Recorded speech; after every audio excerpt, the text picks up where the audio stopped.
Hello, what's up everybody? Welcome back to the Sir Purrcast. In today's episode, it's a really exciting time for the Sir Purrcast because it's a really exciting time for the Panthers right now. Obviously yesterday, rookies entered training camp, which I did not cover because we were doing the trivia thing, obviously. And obviously today, training camp is full attendance. So the Panthers and the Cardinals, they're the first teams to have everyone in attendance because of the early schedule they have to play in preseason with the Hall of Fame game, which is awesome. I just got done watching the Derek Brown interview. I'm going to watch the Dan Morgan and Robert Hunt ones after this. But I wanted to talk about some of the big news regarding training camp that happened the other day. So, just in case you did not know, Taylor Moton and J.C. Horn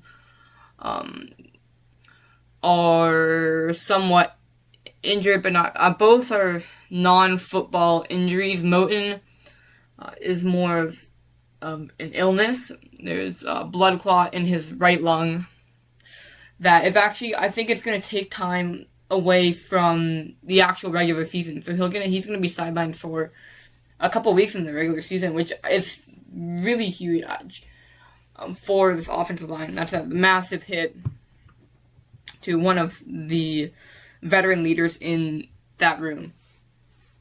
And that's obviously super tragic, and you hate to see it, and I wish him full recovery, and I hope he's able to get back on the field soon. And then Horn, there's a cut on his foot, which required stitches, but he should be back within a couple of days. Nothing serious. So it's both are non-football reasons. Horn's non-football injury and Moton non-football illness. Moton, sorry. But it's super disappointing for both, but hopefully Horn is going to, be able to get back quickly and obviously make a full recovery just like Moton. And, I mean, that is so impactful for some of the young guys in this room. I mean, what does that mean for the rest of the team, especially for Moton, which has been a very, very big topic of discussion for the Panthers regarding the tackle spot. Obviously, our two starting tackles last season will not be playing for I would say, somewhat substantial part of the regular season. Ekwonu and Moton. Ekwonu might not even see playing time in the end of the season. I don't even know.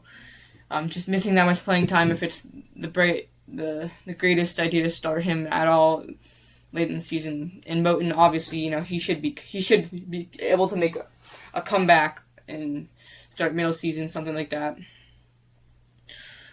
But we made a lot of moves regarding Ekwonu, and obviously we didn't know Moton would be injured until just very recently, sidelined. And signing Rasheed Walker in free agency to the 1 year, $7 million something deal. And then drafting Monroe with the number 19 selection. That is crazy. And honestly, that kind of bails us out with drafting Monroe. Monroe played a lot of left tackle in college, but he got a substantial amount of reps at both spots. But primarily left tackle, but he got a lot of experience at right. And that is super, I say, lucky, because obviously no one was anticipating that. So, I mean, we don't have him. We don't have that extra depth piece, and that's not ideal. So, there is a scenario where Moton sees a lot of playing time with the starting offense. Sorry, Monroe. Moton, Monroe, I mean, I feel like you can see how I would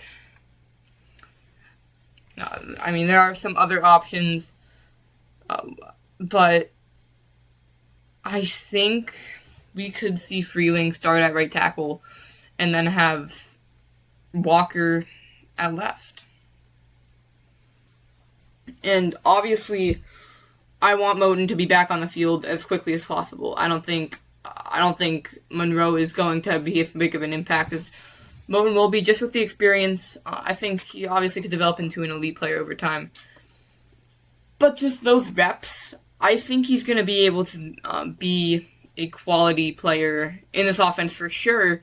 And I think getting those early reps and then letting him take a seat when Moton can come back, or even if he overtakes Walker at left tackle, maybe after that period is over, will be super, super useful for his development.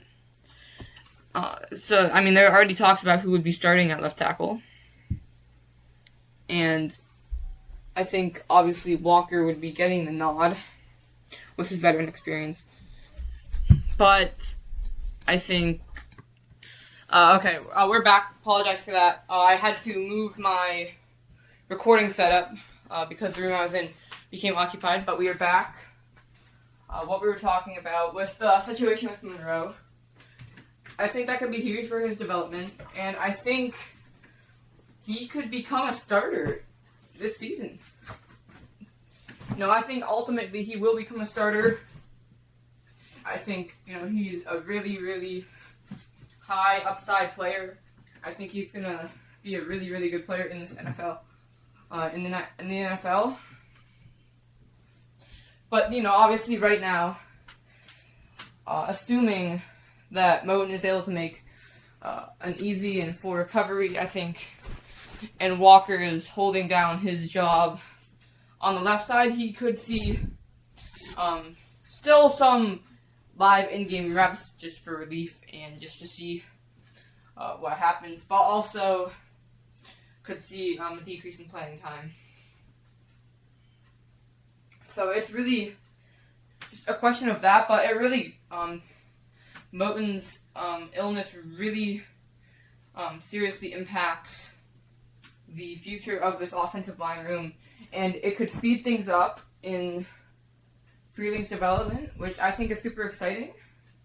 But obviously we're losing one of the veterans on this team and someone who has been a part of the Panthers and has been a Panther since 2017 and honestly has never really missed a substantial amount of games. So, I mean, that's super disappointing, and, obviously there's no good outcome of that. But just looking on the positives, we could see that for Freeling in what is overall a not ideal situation. And then the other news was that J.C. Horn is going to miss a couple days, so obviously he'll be back soon with a foot cut that he needed to get stitches on, and it was in a non-football activity, which obviously you don't like to see. But I'm just glad it wasn't anything more serious, because Horn is one of the best, if not the best corners in the NFC. Obviously, look at Stingley, Gonzalez, and Surtain. They're all on the AFC, and I think Horn could easily be placed number one in the NFC. So the impact he has is undisputable, and he's such a good player. But I'm just glad it's not more serious. He should be able to be starting week 1 unless something more serious happens. So, no, I just hope we take all the right steps in his recovery. Just make sure not to rush anything. Obviously, he's just a foot cut, so, I mean, you can't really re-injure that cut. But, I don't know. I don't even know what I'm saying about that. That was kind of a dumb statement. But what that allows is Will Lee to get a lot of playing time at corner for the days that Horn is not going to be able to participate.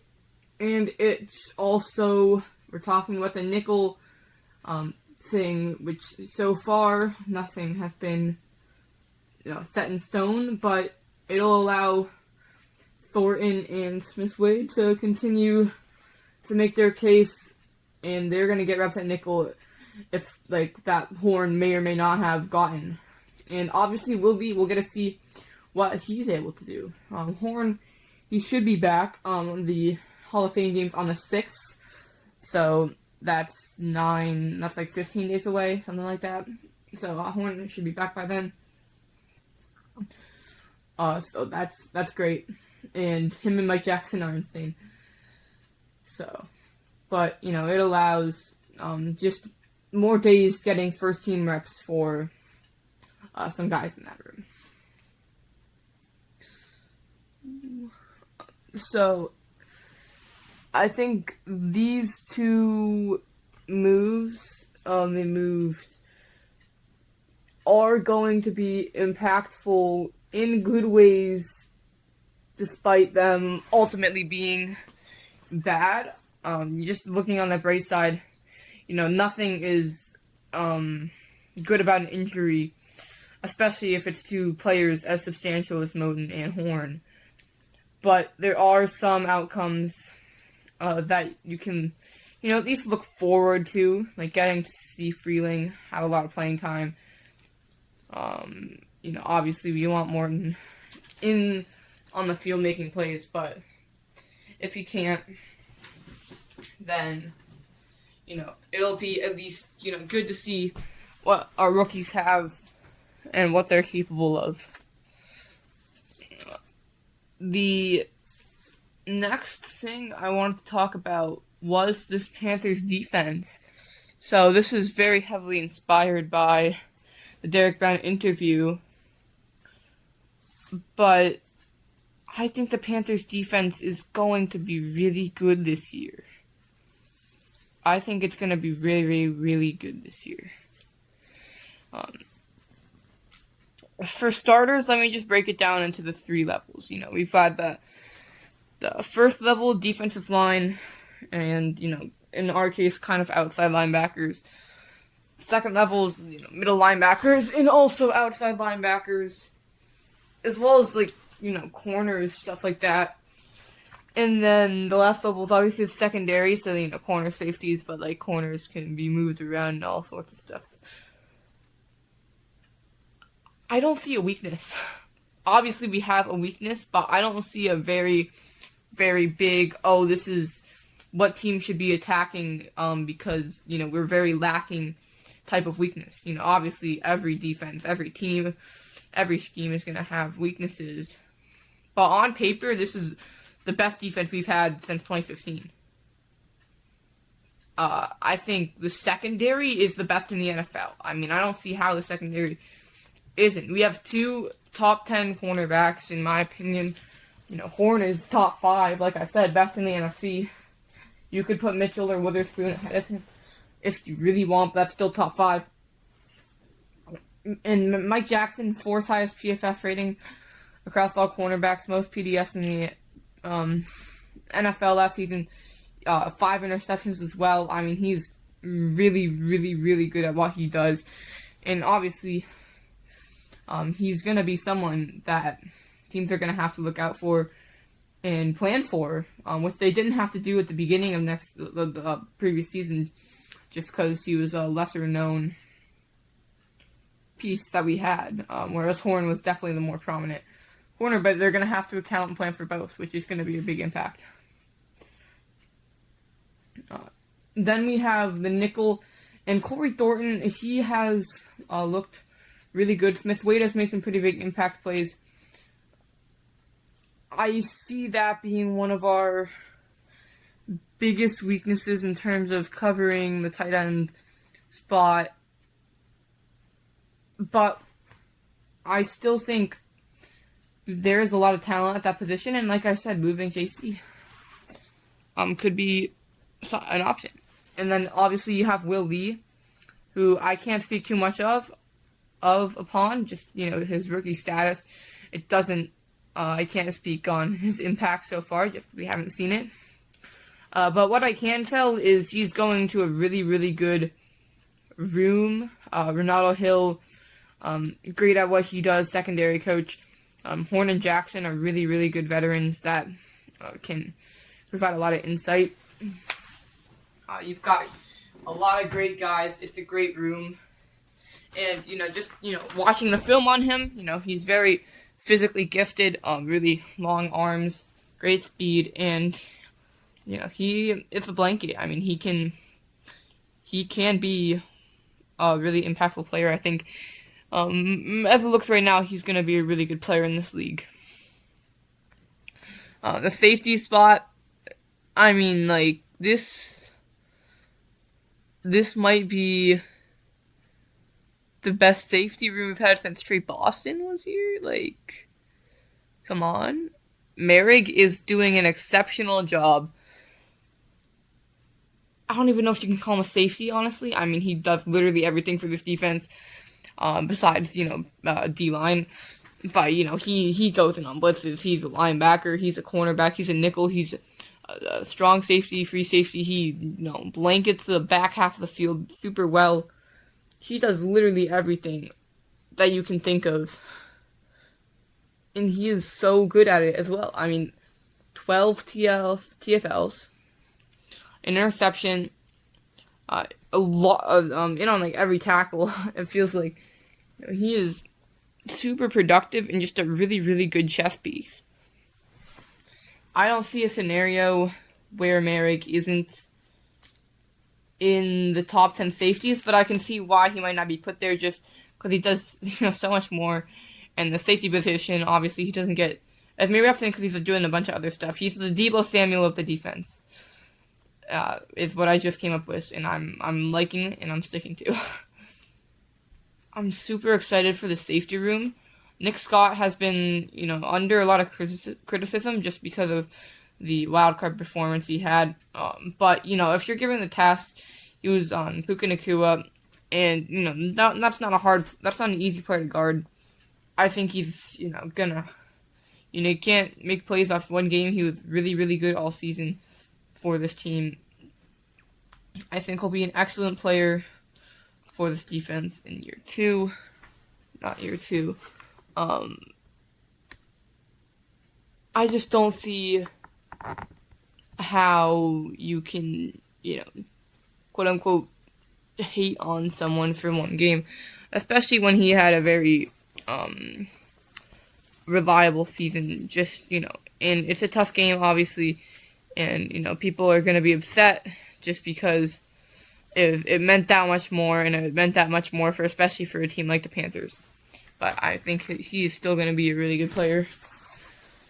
And then we got Ransom, Wheatley, everyone else as second team. And Ransom is a really, really good player. I love Mason Ransom. His birthday, speaking of birthdays, Jared Harrison Hunte's birthday is today, just that 22nd of July. He's in the defensive end room. Also, happy birthday to him. But getting back on that, one sec. He has been a really, really big impact player when he's on the field. He should get a lot more reps come this season, and I think he's going to be someone to look forward to. And then Wheatley, obviously, like I said, rookie. Like I said about Willie, he's going into a really good room. So that's going to be super exciting. Alright, now going to the linebacker spots, and I'll cover will linebackers. And since, we have 4, I'm just going to do the starters. Which, again, I've done this, but honestly, I'm just doing it because Derek Brunn made a really good point and how much excitement there should be for this defense. And, I'm just trying to get everyone excited and just, show how good this defense is on paper. Jalen Phillips coming off a really good year, obviously the injury concern. But he's really, really good when playing. He is a very, very high impact player. He is such a unbelievable pass rusher, and he makes some of the hardest plays to make. His speed off the ball is super, super rare to be that quick. So that's such a unique skill set that we can use to our advantage and drop a scheme for, which will be super impactful for the game plan. Then in the inside, we have Wallace and Lloyd. And Devin Lloyd is someone who, obviously, he's going to have to adjust to the scheme. But just knowing him from what I've seen from him, he's going to be fine with that. He's going to make a really good adjustment because he is one of the best linebackers in this league. Undisputably, too. I mean, he is such a really, really big coverage guy, and that's been one of the things we struggled at linebacker. I think, in terms of tackles, we really have never had an issue there. But last season, I think, especially looking at week 1, the tight end position was opened a lot, and normally in coverage of the linebacker. Obviously, Jaguars have a very skilled tight end room, but I think that has been an area we definitely improved on this offseason in the addition of Lloyd with 5 picks and a 99er pick 6. I mean, he's arguably the best coverage linebacker in the NFL right now. He is really, really good at what he does. Wallace, there's been injuries. He's going into year 3. This is a contract year. I think he's going to be super, super big for this defense. I think he could be the make or break player in terms of his year 3 leap in what turns a good defense into one of the best in the NFL. I think he obviously has the tools and skill set to make that leap. I have confidence in him to make that leap. But it's just a matter of timing and opportunity. I think there's definitely been opportunity, but if he can stay healthy, I'm super confident in his ability to do so. Last, we have Nick Gordon on at the outside linebacker spot as well. He is super fun to watch as a Panthers fan.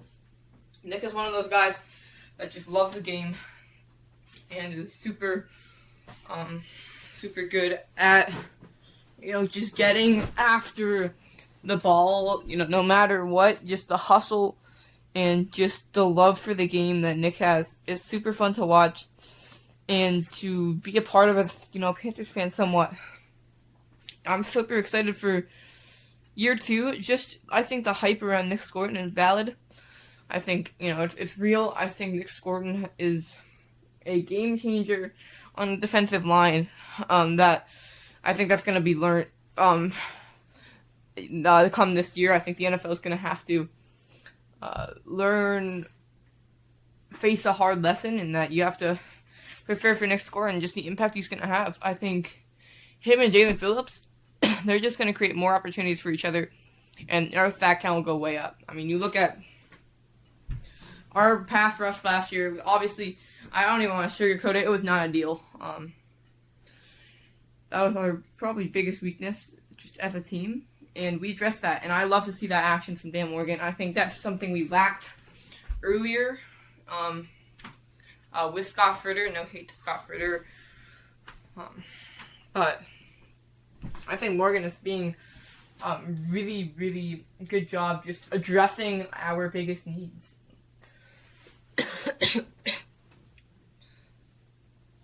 Now on the defensive side, we've got Derry Brown. It's getting a little past, so I'm gonna go very fast. Wharton, we do not know what that looks like for him. The neck injury, we don't know when I don't know when he's gonna be back. He could miss regular season time. He could be back for week 1. Who knows? Well, I'm sure people know, but I do not know. But the one thing I do know is just control what you can't control. Obviously, as fans, you can't control much at all. But I guess talk about what you know. And what I do know is that he will be back this season, most likely, and he's really, really big impact when he is. A great leader on the defense, and he is super productive in run defense. Our nose tackle, Bobby Brown, he was recently also placed on the injured list. But like Horn, his injury won't be very long lasting. And he's a really big dude on the line. I mean, he can get in between the tackles. He can make really, really big plays in the run game support. So that's going to be super exciting to see. And I'm a big fan of Bobby Brown's game. Great competitor, and just great for that defensive lineman room. Lastly, Derek Brown. I mean, man needs no introduction. He's the entire reason I'm doing this segment in the video in the first place. He is so good. I mean, best defensive tackle in the league. One thing I want to talk about, J.C. Horn, not in the top 10 cornerbacks in Madden, which is kind of absurd. I mean, come on. How is J.C. Horn not top 9? Well, I don't know, top 10. I don't even know his Madden rating. Actually, let me look that up.